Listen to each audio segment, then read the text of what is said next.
Assalamualaikum warahmatullahi wabarakatuh. Nah, siswa-siswi Miss, di sini kita akan menyelesaikan soal mengenai bilangan oksidasi pada reaksi redoks.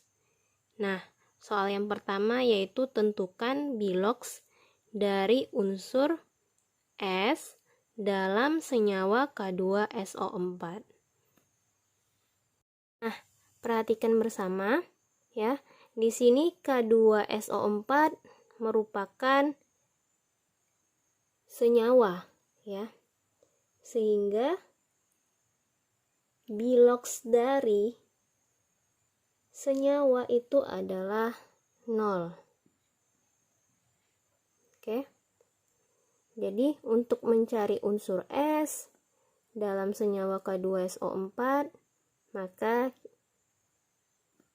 kita taruh ke dalam rumus ini. Jawab ya. K2SO4 untuk menentukan biloksnya maka terdiri dari unsur K, unsur S, dan unsur O, oksigen ya.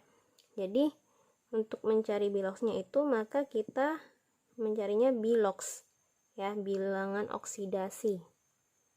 Biloks dari K dikali jumlah atom unsur K, kemudian ditambah biloks dari unsur S dikali jumlah atom unsur S ditambah biloks dari unsur O dikali jumlah atom dari unsur O.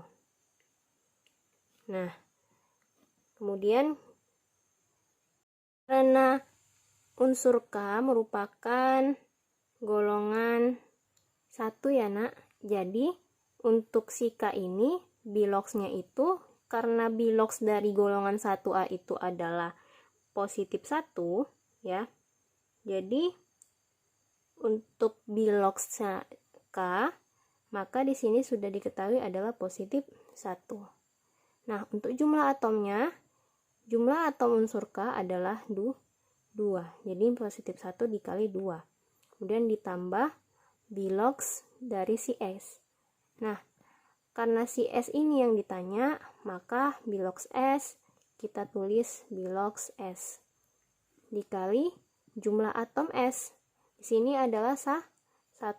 Maka kita tulis 1 ditambah biloksnya O. Biloksnya O merupakan ya, biloksnya O itu adalah negatif 2. Kemudian dikali jumlah atom O adalah 4 sama dengan 0 karena biloks dari senyawa itu adalah 0. Sehingga sini 0 ya.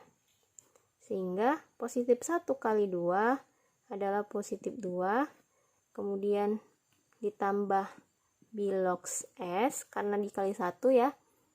Kemudian ditambah negatif 2 kali 4 sama dengan negatif 8 sama dengan 0.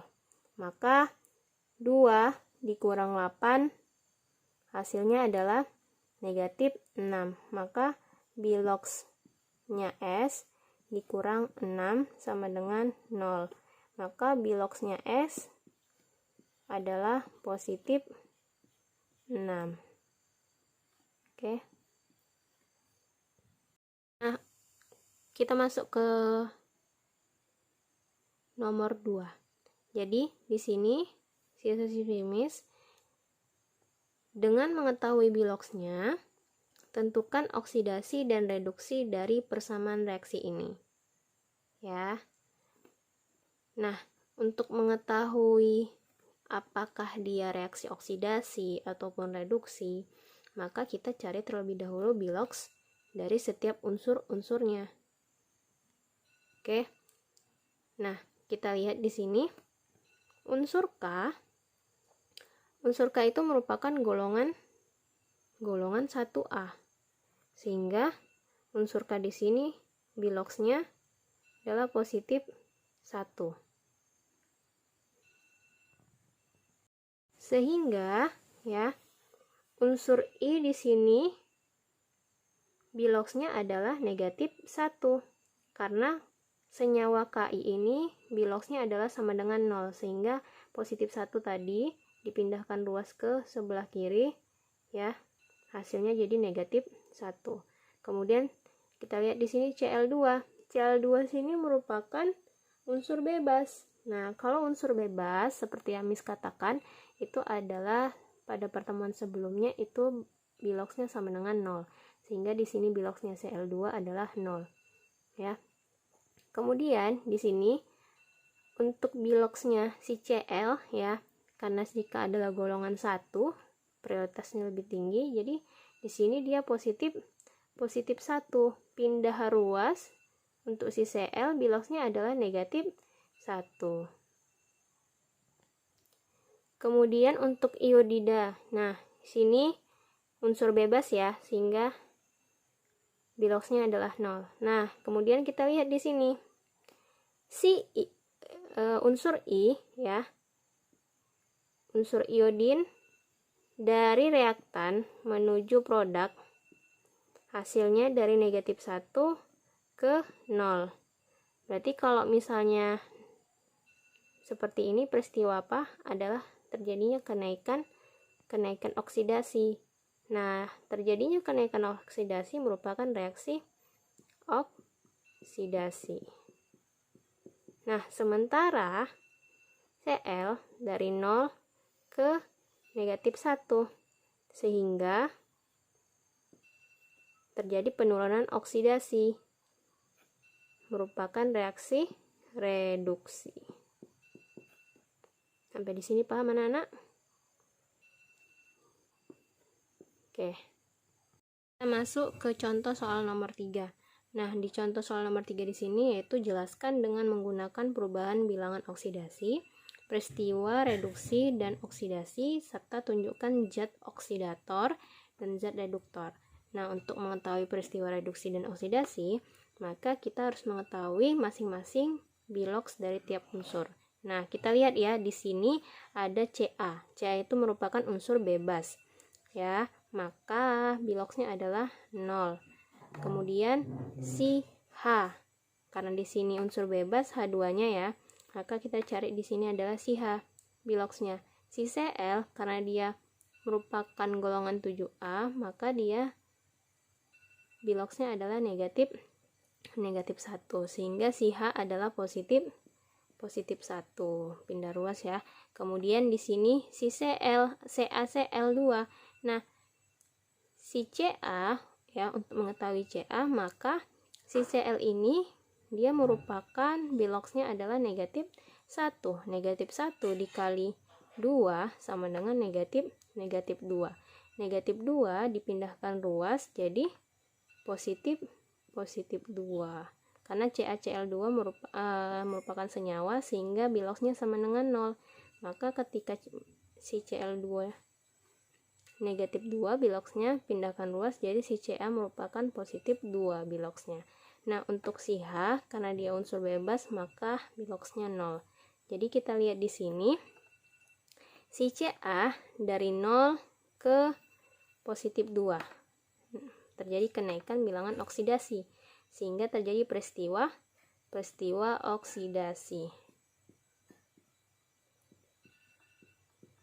Nah, untuk si H ya, di sini dari positif 1 ke 0 terjadi penurunan bilangan oksidasi, sehingga terjadi peristiwa reduksi. Nah, kemudian apa lagi yang ditanya? Adalah oksidator dan reduktor. Nah, oksidator itu adalah yang mengalami reduksi. Sehingga kita lihat di reaktan ya, sebelah kiri.